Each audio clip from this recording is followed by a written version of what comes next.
Hello and welcome to South Asia Chat, a podcast series brought to you by the Institute of South Asian Studies at the National University of Singapore. I am Raghaw Khattri, Research Analyst at ISAS, and I will be your host for today's episode.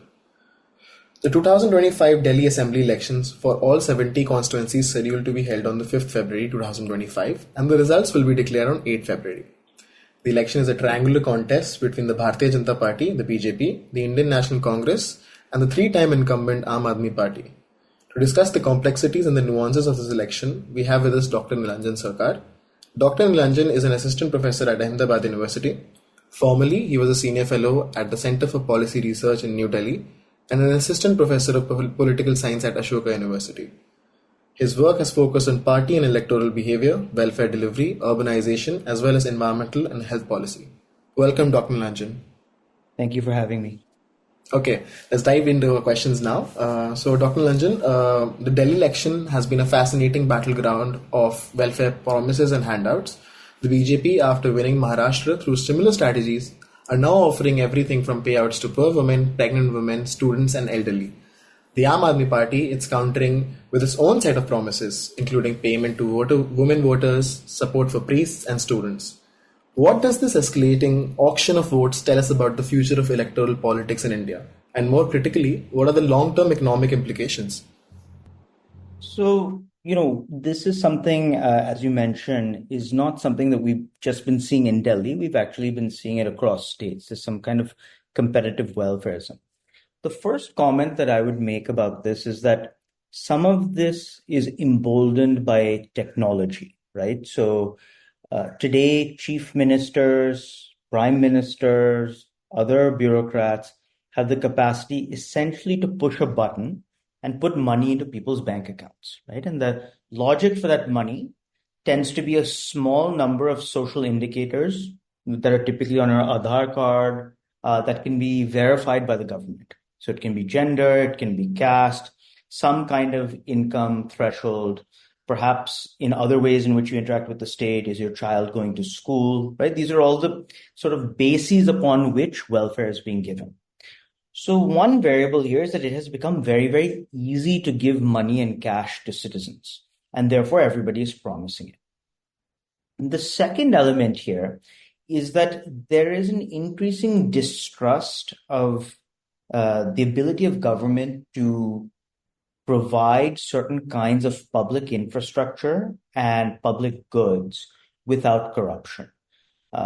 So in a previous universe, you might have imagined that rather than me getting the cash, I would rather have that invested in certain kinds of public infrastructure and the health infrastructure, education infrastructure, so on and so forth. And one of the interesting things about Delhi is that one of the Aam Aadmi Party's successes seems to have been in the public health and education infrastructure. So the fact that this demand is still there tells you the extent to which, despite these successes, the average citizen may not believe that the extra rupee still needs to be invested in further public infrastructure. The third thing that I would say, and this is has been a phenomenon in Indian politics for a long time, but it has become increasingly salient, is that political actors like Arvind Kejriwal, like our local faces within the Congress or the BJP in Delhi, are not seen as ideological actors per se, right? They don't represent a particular left or right. They represent a certain kind of universalistic politics. Now, what ends up happening when you have this kind of non-ideological politics is that you're not able to have parties fight on their differences in policy. And so you end up getting this kind of balm that comes from just giving cash or money to citizens. And so one of the reasons why we've converged into this funny space of giving cash is that giving cash is neither right nor left. Expanding the welfare state is neither right nor left in India. It is just something everybody does, irrespective of their political persuasion. So once you have made welfare delivery and cash delivery a non-ideological form of politics, you're much, much more likely to see every party promise it. And you're much, much more likely to see this kind of competitive welfareism, this kind of arms race to give more and more cash, which is, I think, what we're seeing today. All right, thank you so much for that. Dr. Lanjan, let's now dive deeper into the Kejriwal factor. How significant do you think is the Kejriwal versus who dynamic in this election? And do you think his arrest and his subsequent resignation impacted his political brand?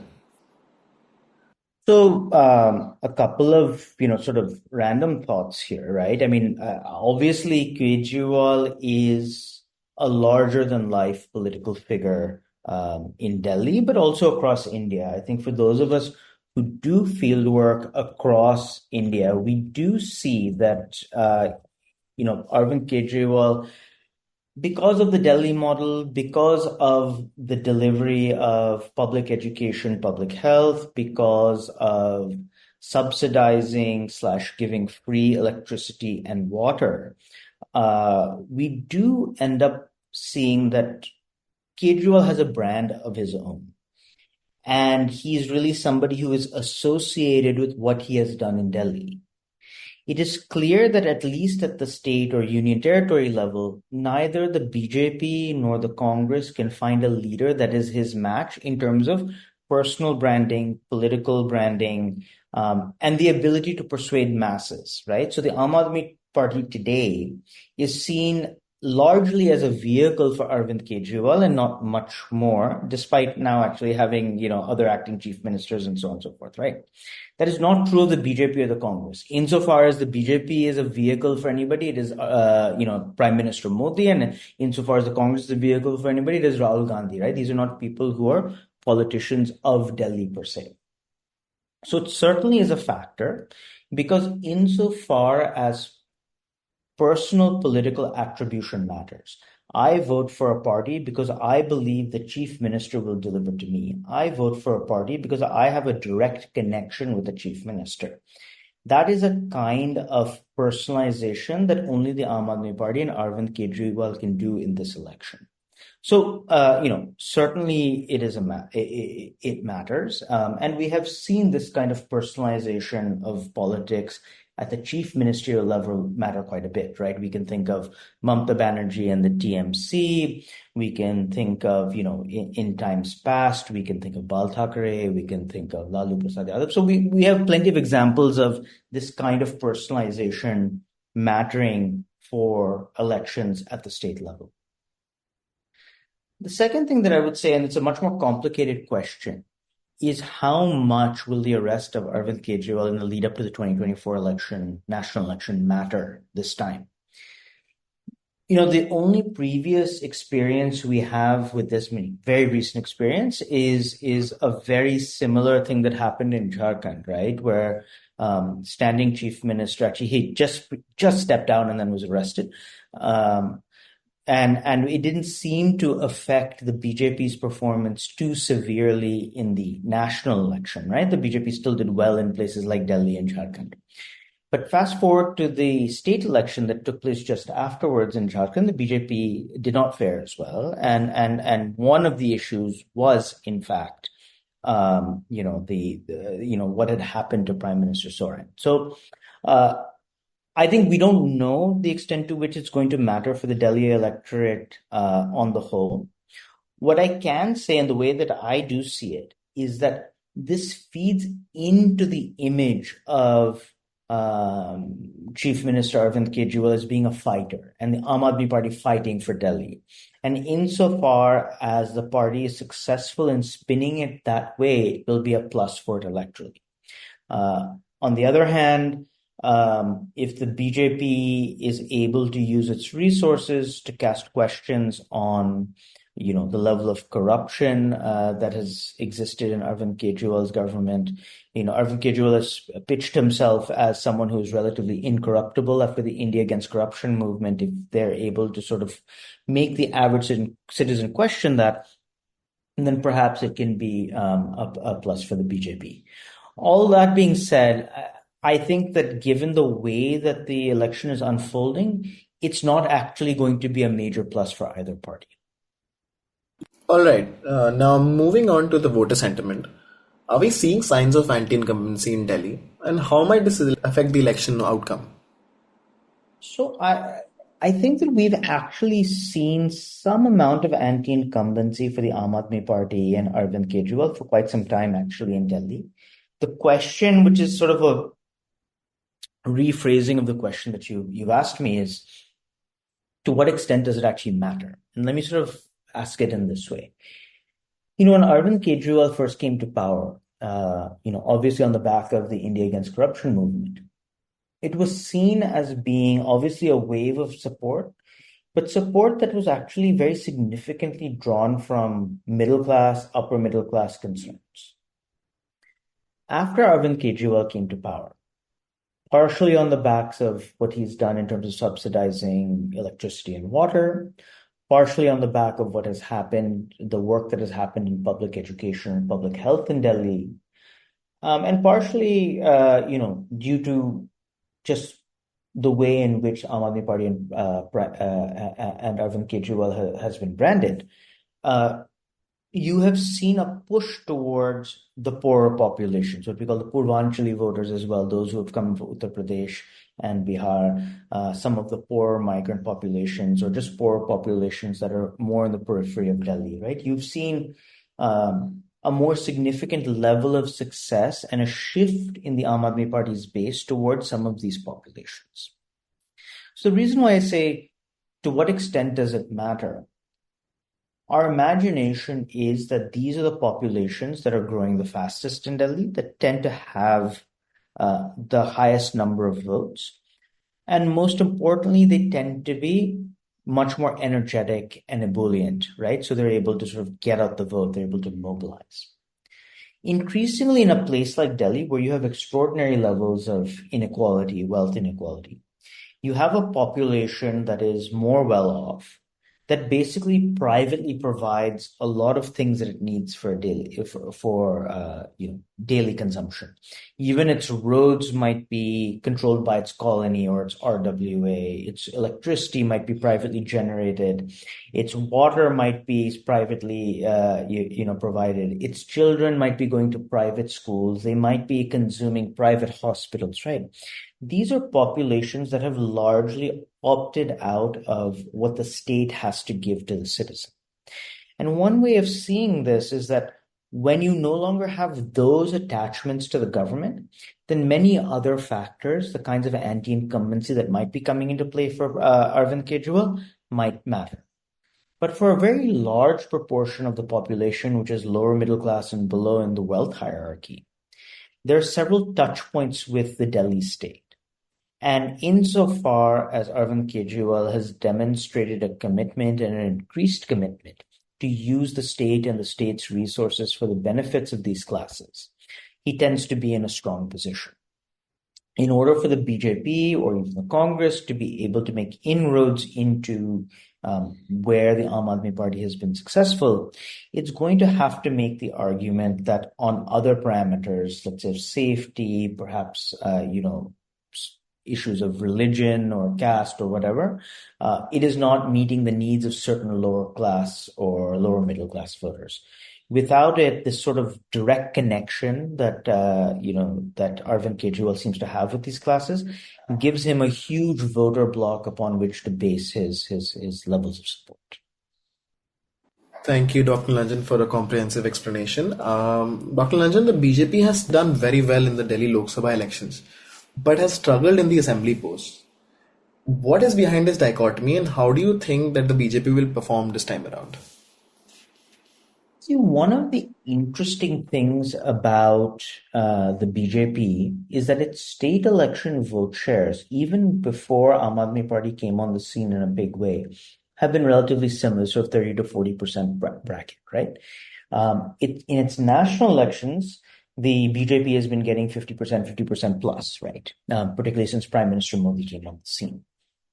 So, irrespective of how much of a sweep the Aam Aadmi Party has perpetrated, right, in the last couple of state elections, or the last two state elections, actually the BJP is held relatively constant in state politics. What has happened is that the Congress has gradually gotten wiped out, and a lot of those votes have moved to the Aam Aadmi Party.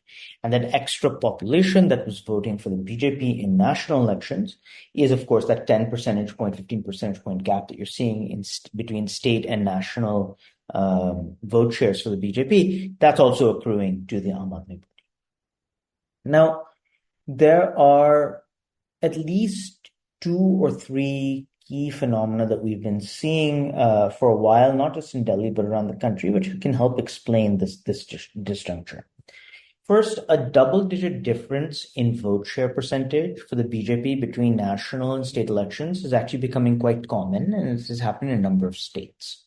The reason is that the BJP today is associated with Prime Minister Modi and Prime Minister Modi's politics.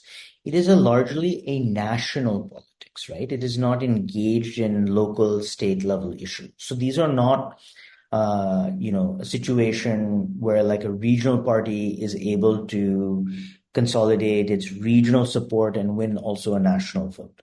This is a kind of politics when we think about, what has been said in terms of development, what has been said in terms of religious politics or other sort of concessions that come directly from Prime Minister Modi. It is national politics, not at the state level.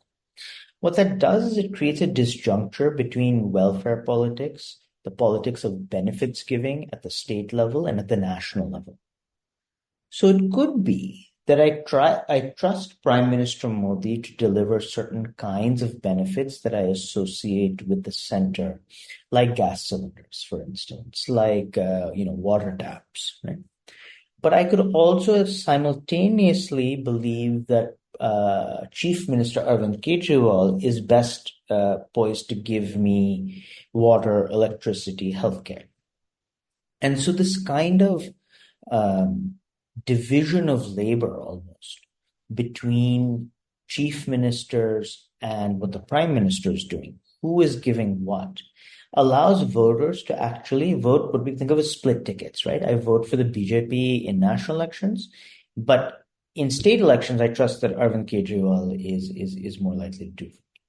As I said, this is not the only state that we've seen this. We've seen it in much of North India, actually.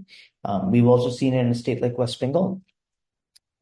And so there are larger questions to be asked about whether the voter is becoming more discerning about what it is that the state government is giving them and what it is the national government is giving them.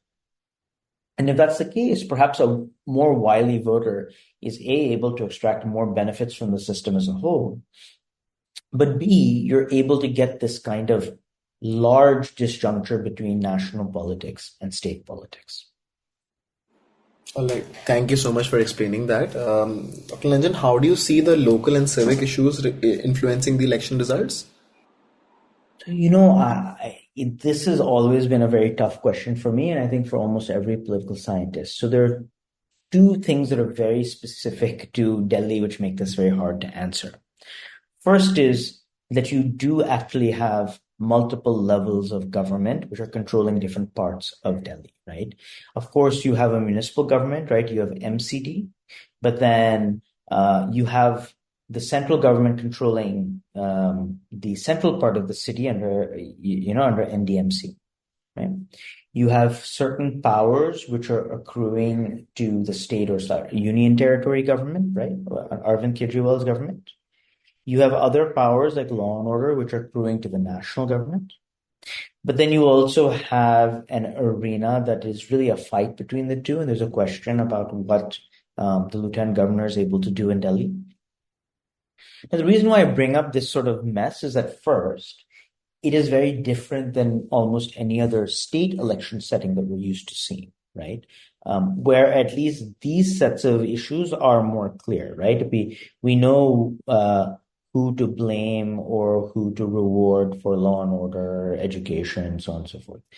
In Delhi, that becomes much, much more murky for the citizen, particularly in a city like Delhi, where we tend to be worried about safety at various levels. The second thing is that it also changes the political dynamic. If you've been following the Delhi campaign, a lot of it just sounds like a blame game, right? These people are not able to take care of law and order. Those people are not able to take care of this. These people are not. That is more possible when you have this kind of strange division of labor across different levels of government, each with a different sort of political loyalty. And so when I say that local and civic issues, do they matter to the citizen, particularly in Delhi? Of course, right? It's in some ways the most important issue. But the inability to really distinguish, right, the morass of, Delhi politics and who is responsible for what and who is constraining whom makes it very hard to pin certain civic issues on certain political actors. And that's very different than, for instance, when we talked about the split vote, right? At the national level and the state levels, citizens are actually quite clear on what Arvind Kejriwal is giving and what, Prime Minister Modi is giving.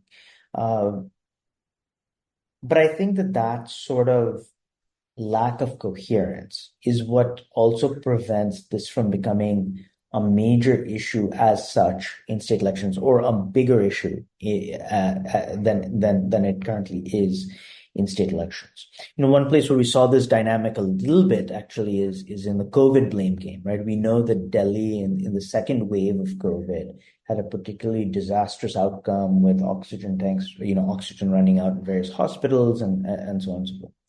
But the blame game essentially made it very, very difficult for the citizen to figure out who was responsible for what. And I think that is a problem that persists for the citizen. And so they're able to associate certain kinds of behaviors with Arvind Kejriwal, which they might be happy with. They're able to associate certain kinds of behaviors with Prime Minister Modi, which they can be happy with, but everything else becomes a bit messy. Okay. Lastly, let's talk about the Congress. What are your thoughts on the prospects in these elections? We did see the Congress party claw back somewhat in the last municipal elections. And the reason seems to have been that, I'm not the only one that's done this analysis, others have as well, that in areas with large Muslim populations, there was some unhappiness with the way the Aam Aadmi Party had dealt with the riots that took place in 2020. And then since then, some of the larger Hindu-Muslim conflict that is taking place within the country, and also the kinds of statements being made by the Aam Aadmi Party and by Arvind Kejriwal. Now, on one level, you might think that starts to become a larger problem for the Aam Aadmi Party. And maybe it does, right? We'll have to see the final votes. But on the other hand, the challenge for any political party like the Congress party is that it is very clearly not seen as one of the top two parties in the Union Territory, right?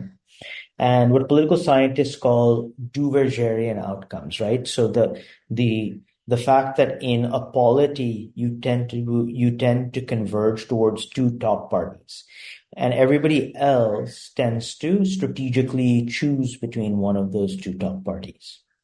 So paradoxically, in a municipal election where you might think that the individual councillor has patronage connections and local connections, so we can create certain kinds of party distinctions, when it comes to forming the government in the Union Territory or the state, almost certainly we think that the citizen is going to be making a decision between the Aam Aadmi Party and the BJP. So even those voters who might have been somewhat disaffected with how the Aam Aadmi Party has done, are they more likely to vote for the BJP than the Aam Aadmi Party? And if the answer is no, there may still be party voters who prefer the Congress, but will vote for the Aam Aadmi Party. And so the challenge for the Congress party is to demonstrate that it is relevant enough to be able to win votes in certain seats, certain MLA seats, perhaps be a kingmaker in forming government if the election turns out to be close. As of right now, I don't think that's how the elections are being portrayed, and that's a major challenge for the Congress party. All of this is to say that it is not that the Congress party doesn't have a local base, it doesn't have supporters. It is only to say that when the rules of the game and the challenges of forming government become important, then you see that the Congress party is really struggling for survival in ways that the other parties aren't. And that is going to have a large impact on the final outcomes that we see. Thank you so much for your insights, Dr. Neelanjan. Thank you for having me. You are listening to South Asia Chat. To learn more about our work, please visit us at isas.nus.edu.sg. You can also get updates from our social media platforms. We are on Facebook, Instagram, LinkedIn, and Twitter.